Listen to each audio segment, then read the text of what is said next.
In one of my earlier video blogs, I asked you guys to take a look at smart assistants. That's basically AI technology helping you answer questions. But you know what? AI is not perfect. And one of the things that I propose, and I propose very strongly, that you don't send the answers of these assistants back to the customer indiscriminately. What I propose is put a human in the middle. So if you get an answer, let it go to a human. All they have to do is scan it and send, click on a message and it'll go back out to the customer. So imagine what would happen if you got a text message saying, I want to come pick up my car at 6 p.m.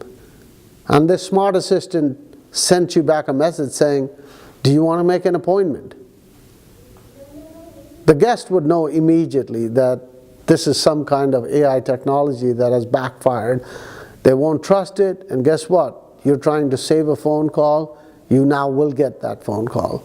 So remember, put the human in the middle. Humans are flexible, they're smart. When you get a false positive, they will stop that message from going out.